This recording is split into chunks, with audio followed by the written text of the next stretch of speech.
선지 사역은 때로는 하나님께서 그에게 아주 귀한 동력자를 붙여줄 때가 있습니다. 엘리야에게 엘리사라고 하는 그의 선계자를 붙여주듯이 이 예레미야에게는 20년 동안 동력을 함께하였던 바룩이라고 하는 인물이 있습니다. 그래서 이 예레미야서 전체 52장 가운데 한 장을 하나님이 특별히 바룩이라고 하는 이 인물을 향해서 주신 말씀을 볼 때에 아주 이 인물이 특별한 그런 존재임을 알 수가 있습니다. 여러분, 이 바룩이라는 이 이름의 의미는 축복을 받은 자. 그래서 아주 이름 자체가 의미가 있는 좋은 그런 이름인 것을 볼 수 있죠. 아마 아버지가 이름을 짓지 않았겠습니까? 그래서 이 바룩을 낳으면서 이 바룩은 하나님께로부터 많은 복을 받기를 원하는 그 마음으로 바로 바룩, 축복을 받은 자, 이런 의미로 이름을 지었음을 볼 수 있습니다. 여러분, 제가 아는 지인 중에서 이름이 만복이가 있습니다. 그리고 얼마나 아버지가 이 아들이 큰 하나님의 복을 받기를 원했으면은 만복이라고 아들의 이름을 그렇게 지었겠습니까? 이 바룩은 예레미야와 20년 동안 동역을 하는데, 이 바룩의 사역은 다른 것이 아니라 하나님께서 예레미야에게 말씀을 주시면은 이 말씀을 예레미야가 받았다가 이 받은 말씀을 최초로 기록하는 내용이 예레미야 26장이에요. 그때 예레미야가 감옥에 갇혀 있을 때에, 구금되어 있을 때에 바로 이 말씀을 바룩에게, 그러니까 요시야 왕 때로부터 해서 지금 감옥에 갇혀있는 그 시간까지 약 20년 정도 시간이에요. 그 20년의 긴 시간 동안에 하나님이 주셨던 말씀을 이제 예레미야가 바룩에게 구술합니다.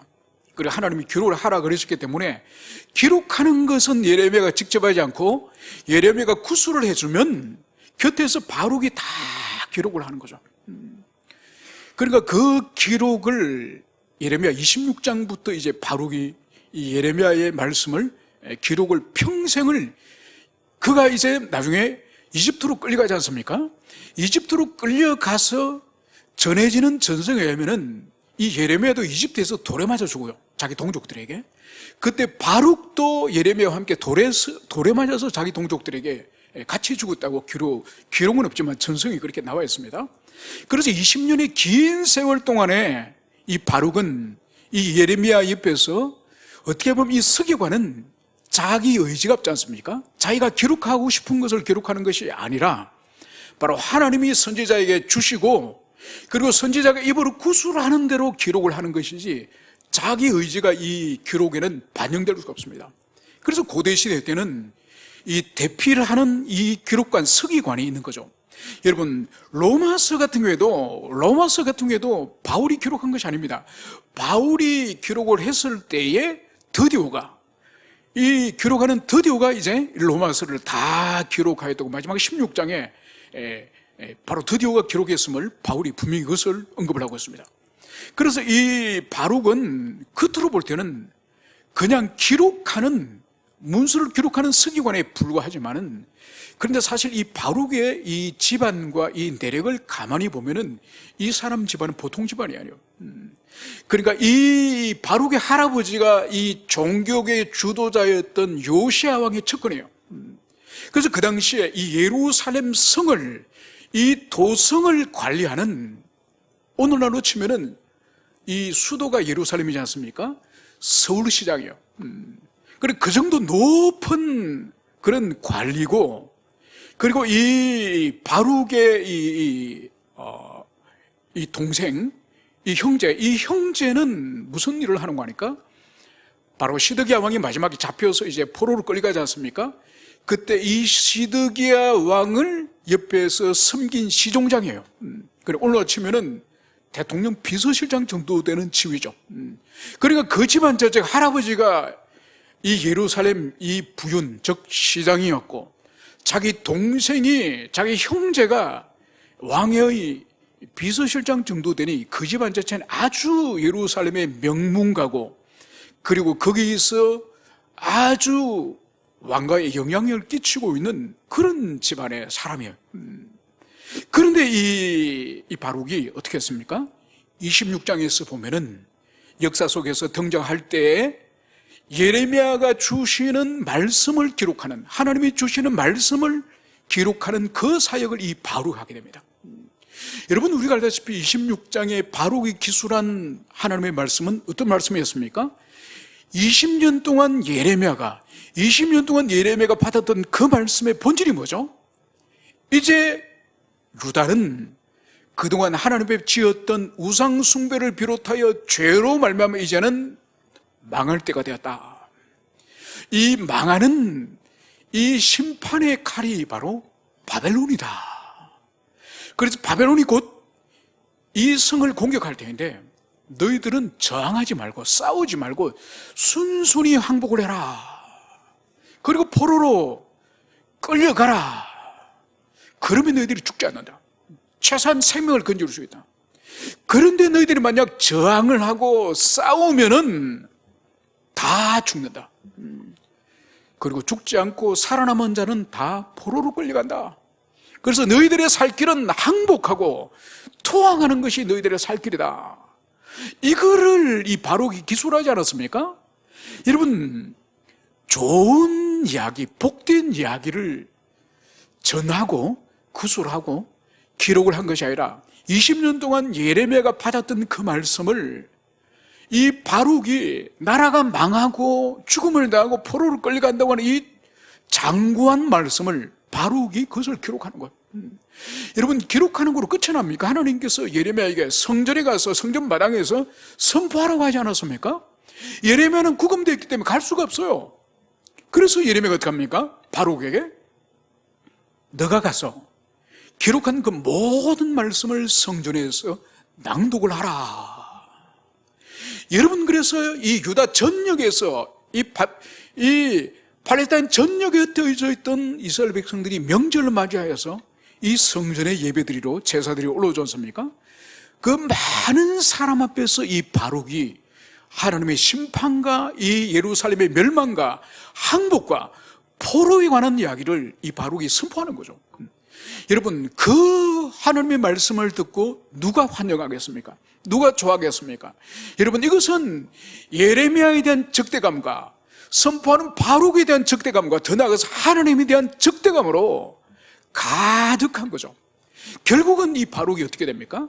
신하들 앞에까지 끌려가서 붙잡혀가서 거기서 말씀을 다시 한번 선포해라. 그 말씀을 따라서 이 바룩이 다시 한번 신하들 앞에 선포하죠.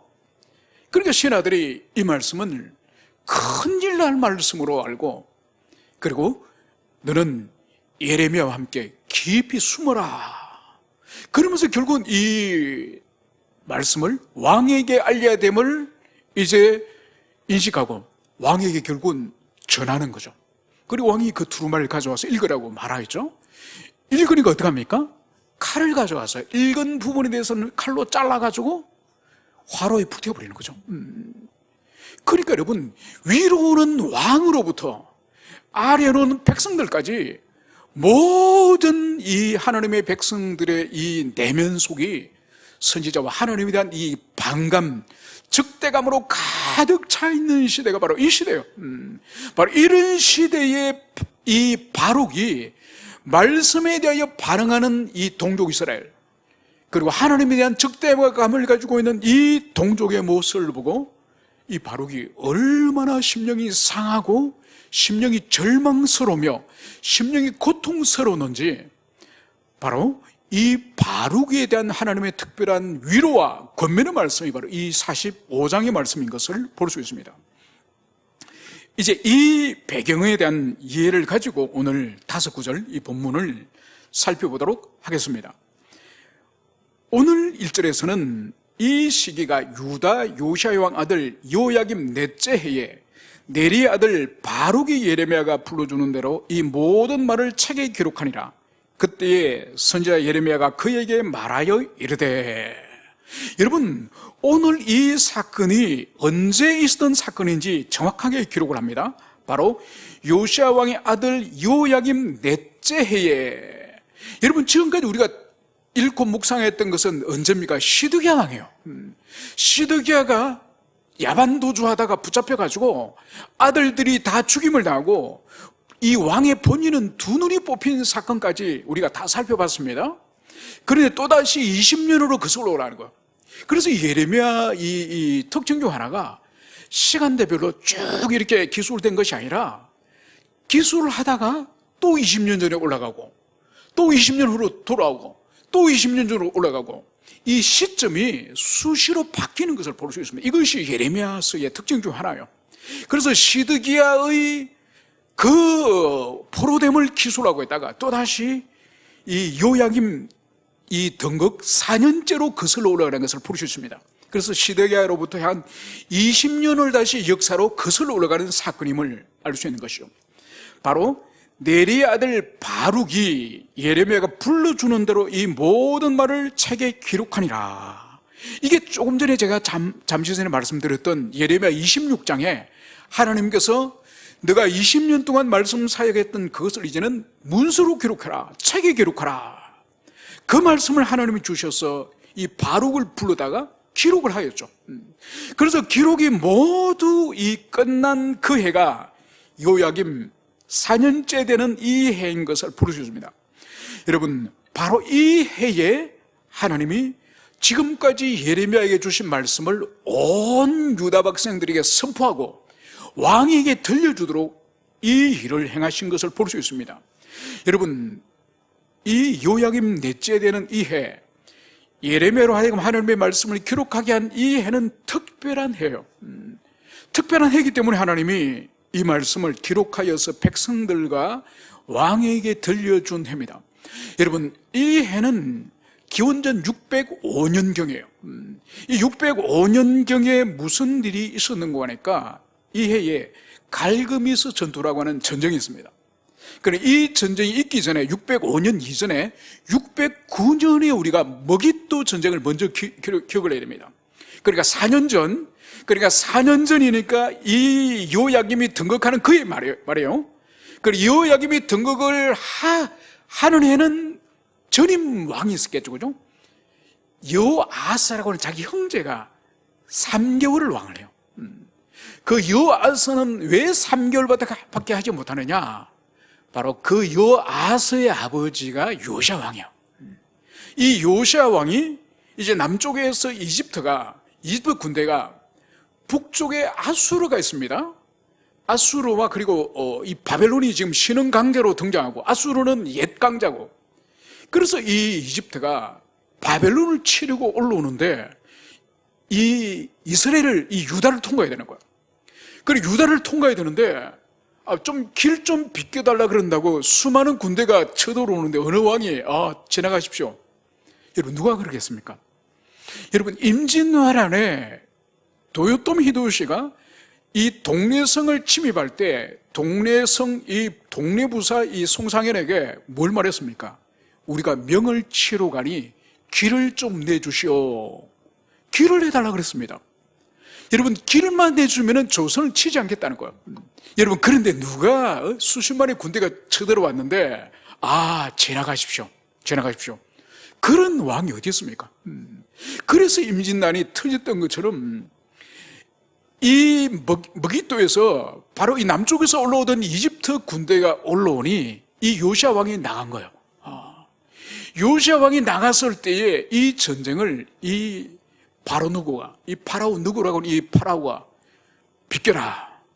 우리가 북쪽으로 쳐들어 올라가는 것은 하나님의 뜻이다. 왜 너가 죽으려고 하느냐? 비켜라. 이렇게 말했는데 이 요시야 왕이 물러나지 않습니다. 그래서 그 자리에 요시야 왕이 죽음을 당합니다.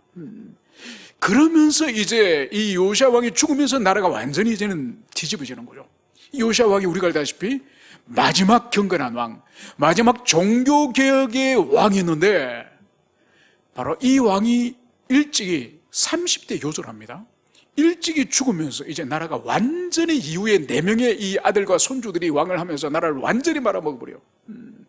바로 이 사건이 머깃도 전쟁 사건이 609년에 있고, 그때의 요시야가 죽고 나서 바로 그의 아들 요아사가 3개월 만에 물러나고 요야김이 이제 등거를 하는 거예요. 그리고 4년이 지났으니 바로 그때가 이제는 이 바벨론 군대가 유다를 통과해가지고 어디까지 올라가느냐? 유브라데스 강까지 올라갑니다. 북쪽 유브라데스 강에서 거기서 바벨론 군대와 이제 이집트 군대가 싸우는 거예요. 그때 싸우면서 이집트 군대가 완전히 파멸을 맞이하죠. 그러면서 이 고대 근동, 이 근동의 이 역사적인 패자가, 지금까지 패자는 이집트였는데, 그래서 이 유다도 이집트의 어떻게 보면 위성국가라고 할 수 있죠. 그런 상태인데 이제 바벨론이 다 장악을 해버리는 거죠. 그래서 바벨론이 이제는 하나님께서 유다의 심판의 칼이기도 하고 이집트의 심판의 칼이 이제 이 바벨론이 된 거예요. 바로 그때에, 그 해에 이 말씀을 주신 거예요. 그래서 이 여호야김 넷째 해에 바로 예레미야에게 말씀을 기록하라 하고 성전에서 선포하라 하고, 그리고 전쟁에서, 이 갈그미스 전쟁에서 이 이집트 군대가 파멸해버린 이 역사적인 사건이 바로 이 같은 시기에 일어났음을 이해하면서 이제 하나님이 이 예레미야에게 무슨 말씀을 주셨느냐? 바로 그때 선지자 예레미야가 그에게 말하여 이르되, 이제 바룩의 말씀이 임합니다. 바룩아, 이스라엘의 하나님 여호와께서 내게 이같이 말씀하셨느니라. 여러분, 예레미야서 안에서 이 바룩이라고 하는 이 사역자의, 이 물론 동역자이기도 하지만 이 선지자의 서기관에 불과한 이 바룩에게 하나님께 독립적인 말씀을 주신 거예요. 그러니까 참 하나님의 특별한 은총이 임한 것을 여기서 볼 수 있습니다. 이제 이 하나님의 말씀이 무슨 말씀이냐? 바로 3절, 네가 일찍이 말하기를 화로다. 여호와께서 나의 고통에 슬픔을 다하셨으니 나는 나의 탄식으로 피곤하여 평안을 찾지 못하도다. 여러분, 이 바룩이 지금 탄식을 하는 거예요. 이 탄식이 뭐냐? 바룩이 일찍이 화로다. 여러분, 우리 성경은 화로다 이렇게 번역을 하고 있지만 사실 화라고 하는 이 말 자체, 우리말 이 자체도 좀 안 쓰는 말입니다. 그죠? 잘 사용하지 않습니다. 그래서 이 화로다 이 말을 공동번역이라든지 표준 세번역에서는 이렇게 번역을 합니다. 공동번역에서는 나는 끝장이 났구나, 나는 끝장이다. 그리고 표준 세번역에서는 이렇게 번역을 하고 있습니다. 이제 꼼짝없이 나는 죽게 되었구나. 여러분, 그래서 이 화로다라고 하는 이 말 안에는 이 바룩의 자기 절망이 이 속에 고스란히 반영되어 있는 것을 볼 수 있습니다. 그러면 왜 자신이 화가 닥다, 화로다 이 탄식을 했을까요? 그것은 바로 여호와께서 나의 고통에 슬픔을 다하셨으니 나는 나의 탄식으로 피곤하여 평안을 찾지 못하도다. 지금 이 두 구절의 이 말씀 속에 이 바룩의 이 심령, 이 내면에 지금 얼마나 좌절과 낙심과 비탄에 빠졌는지 오늘 이 말씀이 온전히 그것을 기록을 하고 있는 것을 볼 수 있습니다. 그래서 오늘 이 바룩에게 하나님께서 자신에게 고통의 슬픔을 거기서 더하였다, 이 말씀을 여기서 하고 있습니다. 여러분, 바룩에게 지금 이 고통이라고 하는 것은 도대체 뭘까요? 이것은 몇 가지 생각을 우리가 해볼 수 있는데, 이것은 어쩌면 바룩의 집안 자체가 좋은 예루살렘의 명문가지 않습니까? 자기 아버지도 그렇고 할아버지도 그렇고 형제도 그렇고 그런 고위직에 있는 것을 볼 때에 이 바룩 또한 인간으로서 어떤 포부가 없겠습니까? 그런데 이 바룩이 인생의 걸음이 어떤 걸음을 걸었습니까? 예레미야 선지자의 동력자가 되었습니다. 그가 말씀을 전하고 말씀을 선포하는 것을 이 바룩의 곁에서 따라다니면서 다 기록한다는 것을 자기 자신도 알고 자기 집안도 알고 이 예루살렘에 있는 이 모든 백성들도 이 바룩의 지금 인생 길을 알고 있는 거예요. 여러분, 그러면은 보통 같으면은 사람들에게 어떤 일이 일어날까요? 보통 이런 일이 벌어지지 않겠습니까? 아이고, 저놈 인생 조졌네. 그냥 가만히 있으면은 자기 할아버지, 아버지, 형제들 좋은 벼슬하고 높은 자리에 앉아 있는데 그냥 가만히 있으면 금수저 집안에서 그냥 한 자리 할 텐데 괜히 예레미야를 쫓아다니고 저 인생 조졌네. 아마 이런 소리를 많이 이 바룩이 들었을지 모릅니다. 또 하나는 이 바룩이 집안 안에서 또한 이 바룩을 향한 어떤 비방과 이런 차별이 있을 수 있습니다. 아니 왜 그냥 가만히 있지? 다른 사람도 아니고 왜 예레미야를 따라다녀? 왜 예레미야를 도와? 그는 지금 온 예루살렘에 저주받는 사람으로서 그 예레미야를 죽이려고 사람들이 벼르고 있는데 왜 그 사람하고 같이 일을 해? 아마 바룩의 이 가족들이나 형제들이나 주변 사람들이 이 바룩을 많이 아마 힘들게 했을 가능성이 있습니다.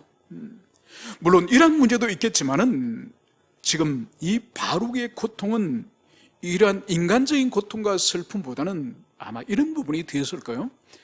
바룩은 직접적으로 하나님의 말씀을 실제로 기록을 한 거잖아요. 기록을.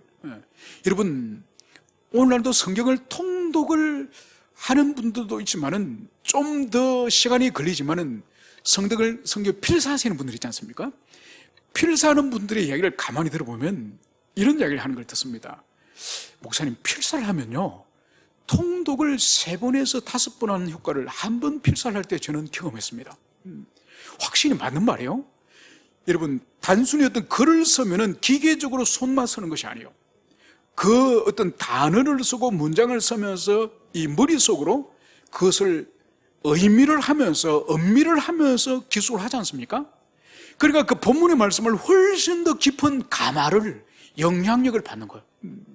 여러분 그렇기 때문에 이 예레미야가 옆에서 불러주면은 이것을 앉아서 바룩이 서지만은 그냥 바룩이 손만 기계적으로 척척척 서는 거 아닙니다. 예레미야가 들려주면 그것을 머릿속으로 생각하고 그리고 그것을 자기 속에서 단어를 생각하면서 손익을 쓰는 거예요. 그러니까 듣기만 하는 것에 몇 배의 효과가 필사를 통해서 일어나는 거죠. 그러니까 그 하나님의 이 마음이 필사를 통해서 마음이 이 바룩에 전달되는 거죠. 하나님의 이 분노의 마음도 그 멸망할 수밖에 없는 예루살렘을 향한 하나님의 애타는 마음도 이 모든 것들이 바룩이 기술을 하면서 하나님의 이 심장이 하나님의 마음이 바룩의 이 마음에 전달되는 거예요. 그래서 이 바룩이 미칠 듯한 이 고통과 이 슬픔이 이 하나님의 이 내면이 바룩에게 그대로 전달되는 거예요. 그래서 여기서 말하는 이 나의 고통과 슬픔은 바로 하나님의 고통과 하나님의 슬픔, 즉 그 하나님의 고통과 슬픔을 예레미야도 지금 경험하지만은 그것을 기술하고 있는 이 바룩의 심령에도 기술하는 거예요. 여러분 이것은 오늘도 마찬가지예요. 오늘날 우리가 성경을 읽든지 서든지 묵상을 하든지 설교를 하든지 여러분 가장 중요한 것은 문자가 우리의 지성에게만 깨닫고 우리 지성에만 영향을 주는 것이 아니라 그 하나님의 문자 배후에 있는 하나님의 말씀이 하나님의 마음이 하나님의 심령이 우리 심령을 찔러 쪼개고 우리 심령을 뒤집는 역사가 일어나야 되는 거예요. 여러분 그렇기 때문에 하나님의 진노의 말씀을 목회자가 선포하고 증거할 때는 여러분 실실 웃으며 할 수 없는 거예요. 하나님의 진노하심과 하나님의 분노가 그대로 드러나야 되고 또 그것을 듣는 회중은 설교를 통해서 하는 말씀 묵상을 통해 하나님의 진노를 경험해야 된다니까. 그 속에서 하나님의 진노를 경험하지 못하고 아무런 정서와 지성과 의지에 아무런 반응이 일어나지 않다고 한다면은 그런 묵상과 그런 말씀 사이가 헛된 것이에요. 그래서 오늘 바룩은 이 고통과 이 슬픔은 바로 하나님의 말씀 가운데 깃들어 있는 하나님의 마음을 이 바룩이 경험하였다는 것을 여기서 볼 수 있습니다.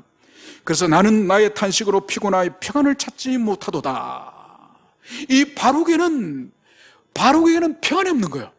안식이 없는 거예요. 지금 자신 동족과 민족의 멸망과 심판과 포로로 끌려감이 이제 임박해져 오고 있는 이것 때문에 이 바룩에게는 아무런 평강과 안식이 없음을 이것을 여기서 볼 수 있습니다. 여러분 그래서 어느 시대든지 이 하나님의 말씀을 온전히 선포하고 온전히 그 말씀을 받아들일 때에, 특별히 하나님의 이 진노의 말씀이 선포될 때는 마음에 한없는 두려움을, 한없는 경외심을 가지는 것이 너무나도 당연한 거예요. 여러분, 그런데 이게 싫은 거예요, 싫은 거. 여러분, 예레미야 시대 때도 보세요. 극소수의 사람을 남겨놓고는 위로 오는 왕으로부터 모든 백성이 이 예레미야와 이 바룩을 때려 죽으려는 거예요. 여러분, 오늘날도 마찬가지예요. 오늘날도 선명한 진리 말씀을 선포하면은 절대로 사람들은 좋아하지 않습니다. 그래서 그것을 받아들이기 싫어서 마지막에 어떻게 합니까? 뛰쳐나가는 거예요. 교회를 떠나는 거예요. 당신 말 듣기 싫다. 나는 나에게 필요한 말이 있다. 나는 위로가 필요하고 나에게 필요한 말을 나는 찾아서 가겠다. 여러분, 이것이 예레미야 시대 때 지금부터 2600년 전에도 그랬고 지금도 그런 거예요. 그래서 어느 시대든지 참된 진리, 참된 순수한 말씀을 두 손을 들고 환영하는 시대는 없는 거예요. 여러분, 이것 때문에 사람들이 유혹을 받는 거예요. 이 말씀이 너무 세구나. 우리 목사님 말씀이 너무 세구나. 우리 교회 말씀은 너무 세구나. 적당한 선에서 우리 목사님 좀 타협했으면 좋겠다. 여러분, 예레미야도 얼마나 그런 유혹과 박해 속에서 그러한 마음이 일어났겠습니까? 여러분, 예레미야는 마지막 이집트까지 가서 거기서도 하나님 말씀을 전하다가 결국은 돌에 맞아 죽습니다. 바룩도 마찬가지고. 그러니까 자기가 죽는 한이 있더라도 말씀을 죽이진 않아요. 자기가 죽는 한이 있더라도 말씀의 그 생명, 말씀에서 드러나는 하나님의 그 성품을 죽이서는 안 되는 거죠. 오늘날도 마찬가지입니다. 오늘날도 가장 우리가 잘못한 것 중에 하나가, 교회가 성경 속에서 하나님의 이 성품, 특별히 하나님의 성품은 자비와 사랑의 성품과 함께 이 하나님의 공의의 성품, 죄에 대해서는 반드시 다루시고 그 죄가 하나님의 이 기준에 차고 넘칠 때는 반드시 심판해버리시는, 벌 주시는, 징계하시는. 그래서 지난번에 보세요. 이 시드기야 왕 때 예루살렘을 포위했던 바벨론 군대가 이제는 공격을 해오니까 어떡하죠? 그들이 하나님 앞에 서원을 하지 않습니까? 이제 지금까지 우리가 동족 히브리인을 노예로 부려먹었지만은 이제는 노예를 해방하겠습니다. 그래서 송아지를 토막을 해가지고 피로 언약을 맺지 않습니까? 그런데 바벨론 군대가 물러가니까 어떡하죠? 금방 풀어줬던 노예들을 다시 불러들여서 종으로 부려먹습니다. 그때 하나님이 얼마나 진노하셨으면 뭐라고 말씀하시죠? 너희들이 나에게 송아지를 토막을 해서 너희들이 언약을 맺었지. 그걸 너희들이 짓밟아 버렸지. 이제 내가 너희들을 토막 내버리겠어. 여러분, 하나님이 이런 분이에요. 특별히 여러분, 예레미야서는 52장 가운데 95% 이상의 말씀이 하나님의 진노와 심판과 멸망의 말씀이에요. 그 5% 내외가 회복이 된 이후에 위로 말씀이 겨우 10%, 5%밖에 되지 않아요.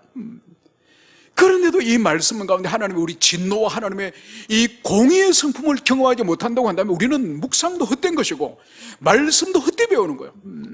여러분, 그렇기 때문에 현대교회가 가장 치명적인 약점이 하나님의 공의의 성품, 분노와 진노의 성품을 정당하게 가르치지 않고 정당하게 선포하지 않아서 하나님을 만만하게 보고 하나님을 두려워하는 이 경외심이 없는 이 신앙, 이것이 가짜예요.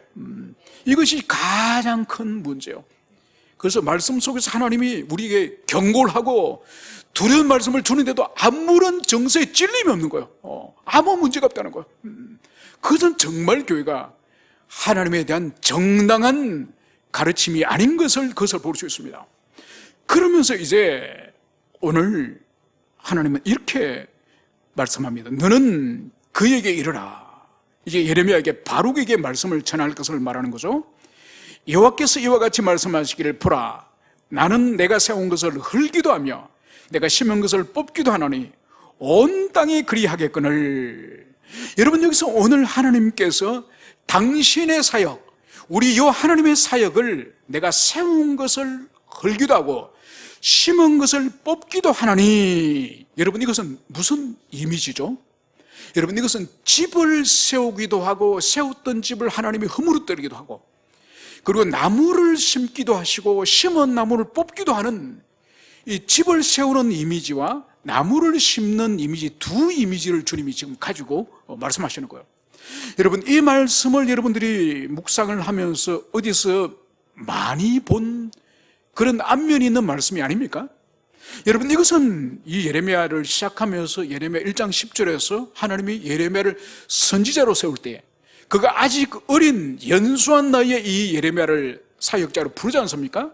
그때 하나님이 예레미야에게 이런 약속을 하는 것입니다. 보라, 내가 오늘 너를 여러 나라와 여러 왕국 위에 세워 내가 그것을 뽑고 파괴하며 파멸하고 넘어뜨리며 건설하고 심게 하셨느니라. 여러분, 예레미야의 사역과 오늘 요 하나님이 온 세상을 향해서 하실 사역이 바로 세운 것을 헐기도 하고 하나님이 심은 것을 하나님이 뽑기도 하는 이 사역과 일치하는 거죠. 그래서 여기서 볼 수 있는 것은 뭔가 하니까 선지자의 사역은, 또 하나님의 종의 사역은 하나님의 사역 안에 있는 거예요. 하나님의 사역으로부터 벗어난 독자적인 선지자 사역, 독자적인 목회자의 사역, 독자적인 말씀 사역이라는 것은 없는 거예요. 여러분, 하나님의 사역을 벗어나서 독자적인 사역을 하는 것은 매우 위험한 거예요. 여러분, 인류의 타락, 인류의 파멸의 기초가 뭡니까? 그것은 바로 하나님은 바로 에덴 동산 안에서 이 선악과를 범하지 않고 하나님이 주신 선악과 계명을 지키는 자유 안에, 그 지키는 자유 안에서 모든 것을 누릴 수 있도록 주님이 그 언약을 주신 거예요. 그래서 모든 자유는 다 누릴 수 있대 선악과만을 범할 수 없는 이 검령을 지키는 범위 안에서 모든 자유가 가능한 거예요. 그런데 사단은 어떻게 요구를 했죠? 그것마저도 허물도록, 그것마저도 이제 너가 누릴 수 있도록 다 먹으라, 하나님처럼 될 것이다, 죽지 않는다, 그 유혹을 하지 않았습니까? 그래서 이 사탄이 인간을 유혹한 것은 하나님은 하나님과 관계 안에서, 하나님과 이 종속적인 관계 안에서 인생을 누리도록 하나님이 하셨다고 한다면, 사탄은 뭐죠?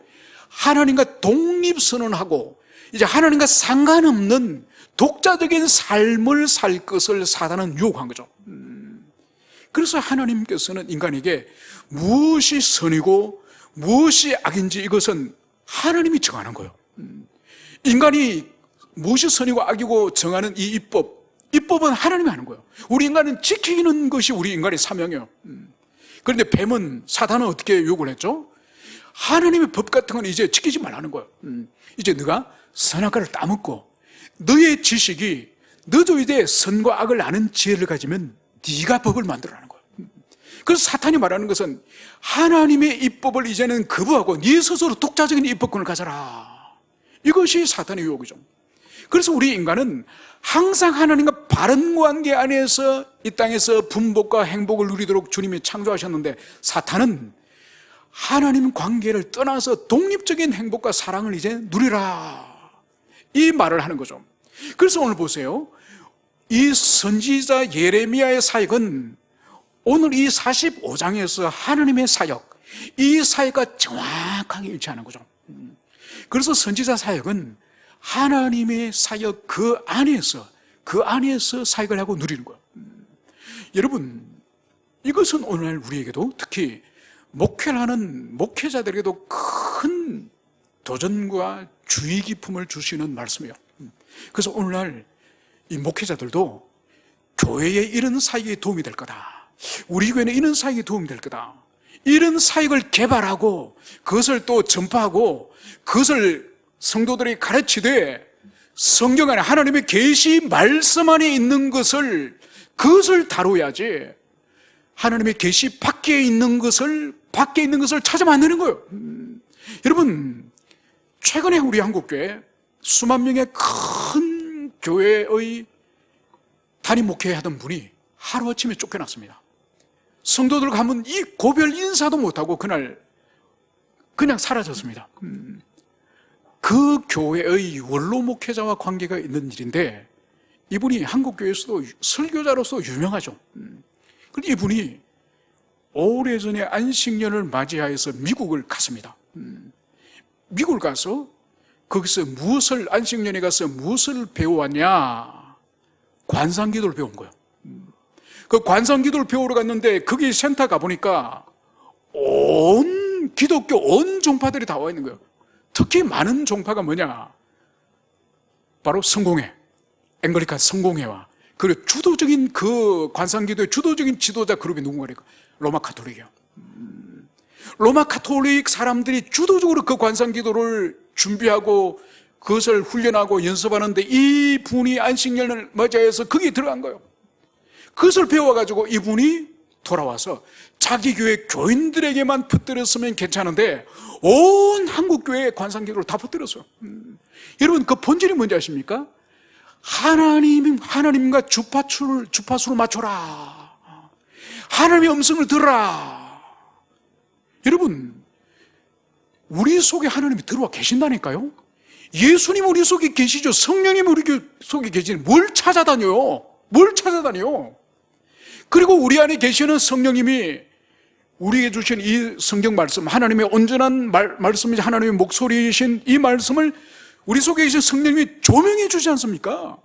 비춰주시는 성령님이 우리 속에 계시고 온전한 말씀이 이 성경 속에 다 있는데 뭘 하나님의 주파수를 찾아다닙니까? 그런 미친 짓을 본인만 빠진 것이 아니라 온 수만 명의 교인들에게 가르치고 대한민국의 수많은 교회 교파를 떠나서 그것을 가르쳤어요.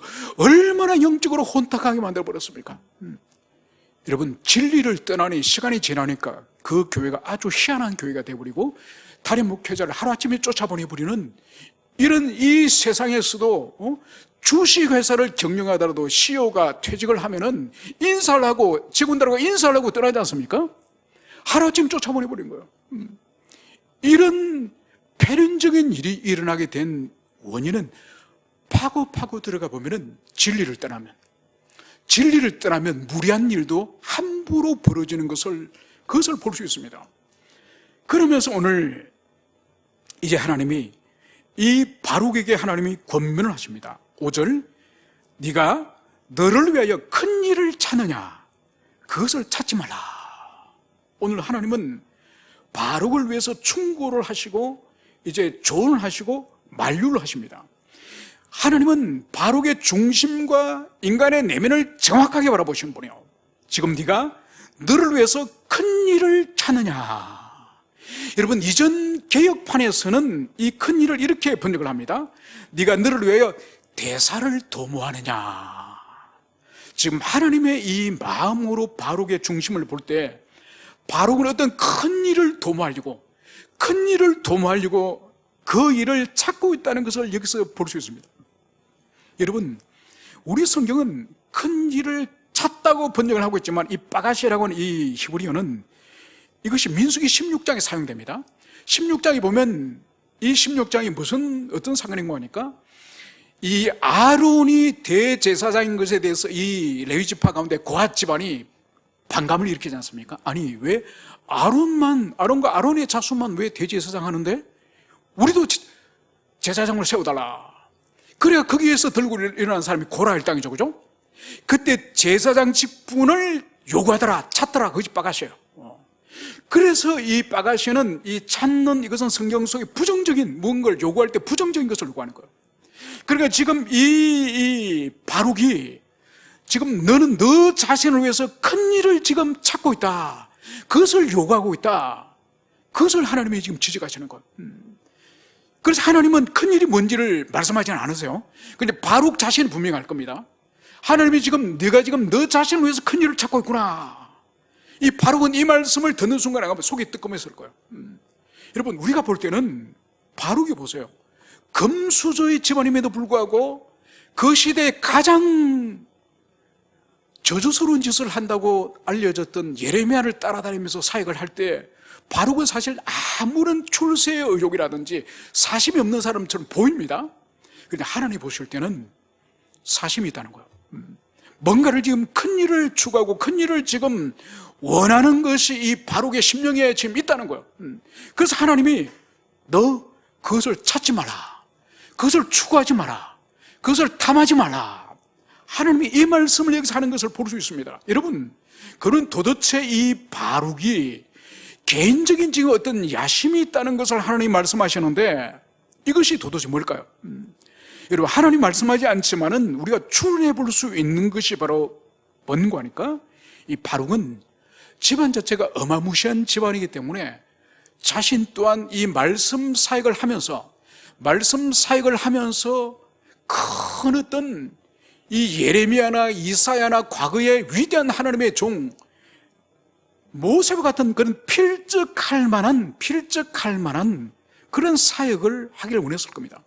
여러분, 그래서 실제로 이 큰 일을 찾는다고 할 때 이때 사용된 이 대사 큰 일이 동일하게 사무엘상에 보면 사용됐고, 그리고 출애굽기에도 모세와 같은 사역에 사용된 것을 볼 때에 지금 이 바룩이 원하는 것은 모세라든지 사무엘이라든지 이런 큰 하나님의 종이 행하는 것 같은 그런 어떤 능력의 사역을 이 바룩은 원했을 가능성이 아주 높습니다.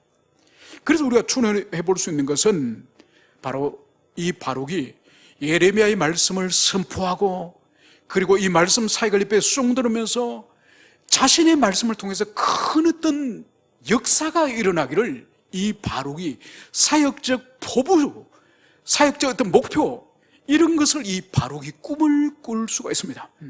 여러분, 이것은 솔직히 많은 목회자들이 유혹을 받는 거예요. 어차피 하나님 앞에 한 번 성의를 받고 한 번 목회의 길을 걷는다고 한다면은 자신의 사역을 통해서 많은 영혼이 돌아오고, 또 교회의 규모도 커지고 성도들도 많이 모이는 그런 교회를 한번 해보겠다. 여러분, 이런 욕심을 가지는 거예요. 여러분, 이 사역자들끼리 모여서 이렇게 당신은 어떤 사역을 원하십니까? 이런 이야기를 할 때가 가끔 있습니다. 오래전에 이 사역자들끼리 모여서 둘러앉아서 이야기를 하는데, 한 사역자는 딱 처음부터 이렇게 말하는 거예요. 나는 10,000명 목회하는 것이 목표입니다. 그리고 우리가 다 충격을 받았죠. 한 번도 10,000명 목회를 생각해 본 적도 없지만은 다른 사람 앞에 감히 10,000명을 나는 목회하겠다고 말하는 것조차도 상상할 수 없는데, 그분은 나는 10,000명 목회가 목표입니다. 이야기를 하더만요. 여러분, 이 바룩 또한 그런 유혹을 받았을 가능성이 높습니다. 그런데 오늘 주님이 무엇을 말씀하셨죠? 그것을 찾지 마라. 그런 것을 구하지 말라. 여러분, 이것은 하나님이 하실 일이요. 선포해서 영혼들이 뒤집어지든지 영혼이 통곡을 하든지 떼골떼골 구르든지 이것은 하나님이 할 일이요. 여러분, 만약 이것을 인간 목회자가, 인간 설교자가, 인간 사역자가 이것 자체를 목표로 한다면, 여러분, 이것은 하나님 할 일을 자기가 하겠다는 것, 이거는 오지랖 넓은 일이요. 절대로 하나님 기뻐하지 않습니다. 그래서 오늘 주님께서는 그것을 찾지 마라. 이것은 다른 의미가 뭔가 하니까, 바룩, 너는 내가 너를 예레미야의 동력자로, 예레미야에게 내가 준 말씀을 너는 기록하는 사람으로 세워서 그거로 만족해. 여러분, 오늘도 마찬가지예요. 우리가 분수에 넘어서는 많은 것을 구하기 쉽습니다. 그러나 우리가 잘 생각해야 됩니다. 하나님이 우리 고유에 맡기신, 우리 고유의 우리에게 주신 사명을 주님이 찾으시는 것이 우리에게 맡기지도 않은 것을 주님이 절대로 계산하지 않습니다. 그래서 우리는 진정으로 주님이 나에게 1차적으로 가장 우선적으로 원하는 사역이 뭔지 이것을 가슴 깊이 새게 되는 거죠. 그래서 바룩에게 그것을 찾지 말라, 이 말씀을 우리가 가슴에 새기는 우리 모두가 되기를 축원합니다. 그러면서 이제 주님은 마지막으로 이렇게 말씀하시는 거죠. 보라, 내가 모든 육체에 재난을 내리라. 그러나 네가 가는 모든 곳에서는 내가 너에게 내 생명을 노량물 주듯 하리라. 여호와의 말씀이라.